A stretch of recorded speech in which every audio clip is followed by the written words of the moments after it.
What's up, Fantasy A Team Nation? I'm your host, Josh Jenkins, and tonight's video, we are going to focus on week 4 top running back matchups.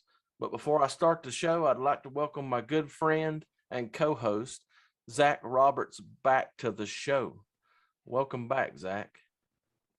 Hey, what's up, Josh? Thanks for having me back. I appreciate it. What's up, 18 Fantasy Nation? Let's get to this list, man. We're ready to help you guys win this week. Try to get you guys to the championship, win that Super Bowl. All right, let's dive in. Hold on again, though, because I just want to stick with the same routine this week. Andy Reid, our coach, went to the hospital after the game on Sunday. So I want to give a shout out to Andy Reid. I'd like for all you guys to give him some good well wishes, and hopefully he can be back in coaching capacity on the sideline this weekend. I wouldn't want that for anybody's coach, or players. It's one thing when they get hurt, dinged up, and able to come back and play, but I don't want anyone taken out of the game. So with that said, I'd say I want to get Kamara, Aaron Jones, and Henry, those 3 running backs right off the bat. If you guys got them, start them. What do you think? You got anybody to add to that? No, I don't believe so. We had Dalvin Cook and Christian McCaffrey hurt, so they won't be on the list this week. Right. So things are kind of at the running back. It's kind of it's switching up this week. It's kind of a tough week. So with that said, with the 3 guys off the top, my number 1 matchup that I like, I actually love this matchup, is Carson versus San Francisco. He's going against the 28 defense versus the run. He was 12 for 80 yards last week and a touchdown. He should have another solid game, and I look for him to go over 100 yards this week since the defense is a little bit weaker on the run side. They could even lean on him a little bit if he gets going. So I look for him to at least get the over 100 yards, a touchdown, maybe even 2 touchdowns, because he's a red zone threat once they get inside, the 10-yard line. So with that said, man, go ahead and start this guy. We love this matchup if you haven't. Mixon is my next pick. And they are playing on Thursday night this week versus Jacksonville, 26 versus the run. I absolutely love this matchup. Mixon could easily be the number 1 this week. And the reason why is just how much they're leaning on him, since Burrow's struggled a little bit and one of his main targets, Higgins, is out. Not that they're not having a good passing offense right now, but with that said, they lean on Mixon, which sucks the defense in. Mixon, I think he had 29 carries, then 20 carries, and then 18 carries last week. He was 18 for 90, 0 touchdowns, but I believe this week against this defense in Jacksonville, he's going to get a touchdown. Over 100 yards, he might even get 2 touchdowns. Especially with Higgins out in the red zone, it might be easier for them to run Mixon in. Now, that's a lot of carries he has already this far. And like I said last week, he's kind of like the poor man version of Derrick Henry. Mixon continues to put up these numbers. He could easily be at the top of the list or just start him no matter who he's facing. So I really like this, or actually I love this matchup. And if you have him, man, and not one of these other guys we've mentioned, start him this week. Get your points. You're going to be happy with his production.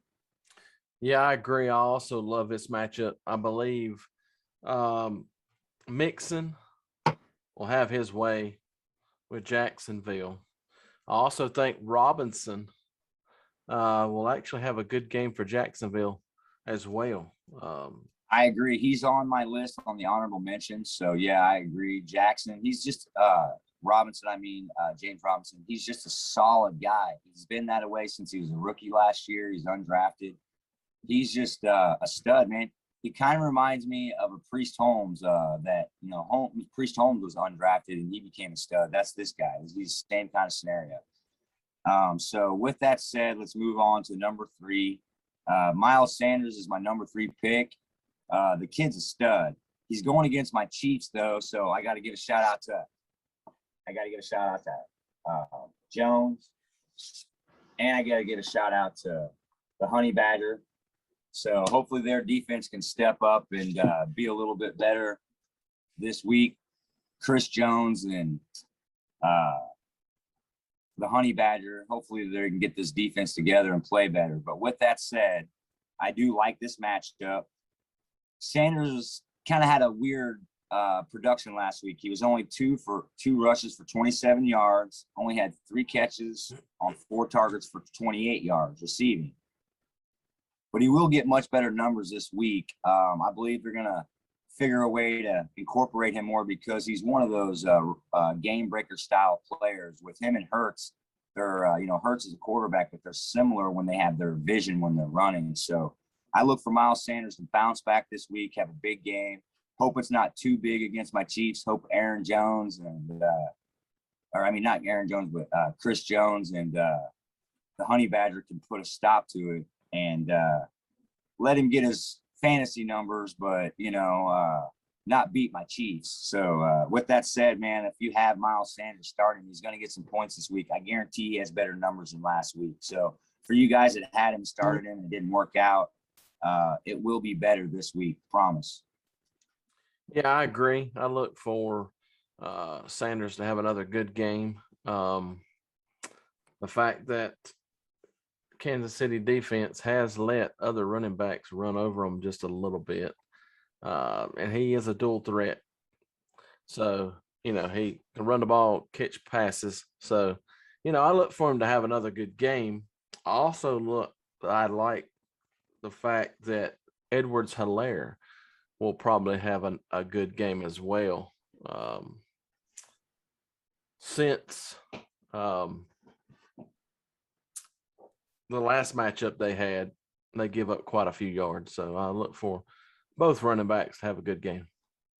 Yeah, I hope so. Of course, I'm a Chiefs fan. So, yeah, Edwards-Helaire would definitely be great for him to have a bounce back game this week. Not that he has to prove himself. We all believe in him here. But I think for his own personal psyche, he needs to have another good game, or not another, but a good game to kind of get himself back in rhythm in the offense. Yeah, I agree with your assessment. So let's jump to number 4. I got Melvin Gordon. It's kind of like a revival of the veterans. Gordon's having a good season. He's first in Baltimore, 26th rush defense versus the rush. I like this matchup. He had 18 carries, people, for 61 yards and a touchdown. He had 1 reception for 21 yards. So he is a threat when he gets out of the backfield. It's just they have so many good weapons with Fant. Noah Fant's such a athletic tight end like Kelsey and Waller and some of those other guys that he's able to be the blanket for him there for Teddy Bridgewater. But if Bridgewater needs to throw to Gordon, he can. He's already proved that. All right, so with that said, I believe he gets higher numbers this week versus Baltimore. He'll go for over 100 yards and at least a touchdown. He could even get 2. They could utilize him in the red zone if they're double teaming Fant. So you got Fant and Sutton going to be getting the ball with Melvin Gordon getting in the red zone. So Melvin Gordon's a great start this week. Get your points. Yeah, I agree. I actually see him getting more yards from the air than I do on the ground. I believe Baltimore's defense is probably going to show up, but I think he'll be able to, catch enough passes. He'll be able to get his fantasy points. Right. That's why I mentioned his reception. I mean, I know he's not a huge reception guy, like not normally, but he's proved to him that he's, resourceful and can make the catch when needed to. And I agree with what you're saying that he may only rush for like 50, 60 yards. He may get a couple, 4 or 5 catches and go for like 60, 70 yards. So probably over 100 yards, maybe 125 all-purpose yards. So it's going to be good numbers this week. Yeah, I agree. All right. So go ahead. You going to get into your honorable mentions? Well, I got David Montgomery first, 5 on this list, and it's kind of a tricky situation because after what happened last week with Justin Fields, if they start Justin Fields this week, what they're probably going to do is install a little bit more of a run-heavy offense to try to lean on the run a little bit to give him a little less pressure so he makes a little bit less mistakes. He had a lot. What did he have? 9 sacks or something crazy last week. So what they're going to do is try to alleviate that and put him in a time, a chance to win in each play. So with that said, I believe they're going to do a lot of David Montgomery. So David Montgomery versus Detroit, the 23rd defense versus the run. I like this matchup. Montgomery didn't have a huge game last week. He had a tough matchup. He was 10 carries for 34 yards, and then he added 2 catches for 21 yards. But again, like I said, his numbers are going to go up versus this defense this week, and I think they're going to lean on him. I haven't heard anything yet, but I think they're going to lean on him, and he's a great pass catcher. So they'll be able to run him and then play action and throw to him out of the backfield and stuff. So I look for David Montgomery to be solid this week. If you have him and you don't have one of these other guys above that we named, start him. He's going to get you some numbers. So let me get to my honorable mentions real quick. I have quite a few because there's a lot of good running backs, but these guys, we didn't quite like the matchups as much as we did as those other guys. But these guys are guys that you should look at and start probably. So with that said, Nick Chubb versus Minnesota. They're the 16th rushing defense. Nick Chubb is a stud. I look for him to get his numbers no matter what. So I wanted to put him out there. Another one is that matchup Thursday night on the other side, James Robinson versus Cincinnati. They're 18th versus the run. James Robinson just continues to be a solid stud. I mean, he does have some tough games where he gets below, 75 yards, but he seems to get close to 100 yards all the time. So if you have him, he's a solid start. And if not, if you have a flex, you don't have a good flex, he's a good option for flex. And all these guys, remember, are going to be good for you to play during your bye weeks because, you may have some other studs too. So with that said, we got Antonio Gibson versus Atlanta. He had a great game last week. Atlanta's defense is a little bit porous. So I look for him to be in the passing game. Heineke, however you want to say his name, he's going to throw to him a lot. And the guy's a game breaker. He can break the ball at any time, kind of like Sanders and some of these other guys we've mentioned.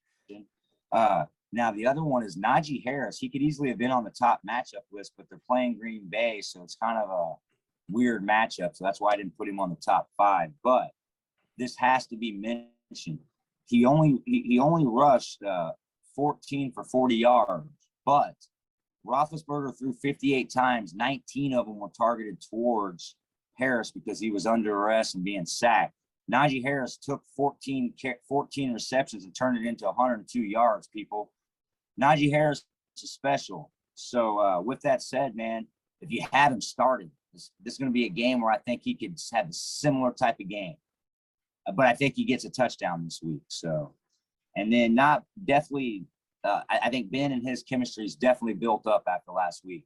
And then not least or anything, last but least or whatever, is Austin Eckler. You got to talk about him because he just had a solid game. He's a dual threat running back. He had 11 for 55 yards rushing, and then he had 6 for 6 for 52 yards. That's over 100-yard all-purpose, which is amazing. That's what you want at least for an RB2. And he had a touchdown. So he's definitely installed in their offense. Looks like his hamstring's feeling decent. So play the guy if you got him. That's all I got for you people. Folks, there you have it. We have laid out more than our top 5 running back matchups for this week.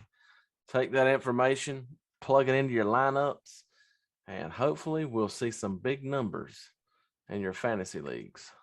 As always, go ahead. No, go ahead. Before you close it, as always, man, we're just trying to help you guys win. So if we haven't mentioned some of the players you guys have or have questions about, please give us a comment and a question down in the comment section, and we'll try to get to them as fast as we can. We definitely really mean what we say. We want to help you guys win, man. That's what me and Josh came up with this because me and him are huge fantasy guys.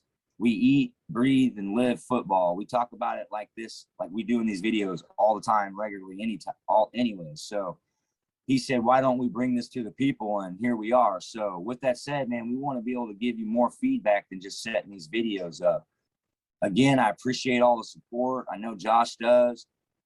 It's kind of like our dream to be doing this. I can't believe we're getting as much support. So make sure you subscribe, like the videos, comment, give us your questions, and man, keep tuning in. We got another video coming up this week. So come stop by and check it out. And again, we appreciate all the love, man. 18 Fantasy Nation, people.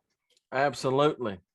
Like Zach said, if you enjoyed the video, give us a like, hit that subscribe button, and remember Friends, don't let friends auto draft.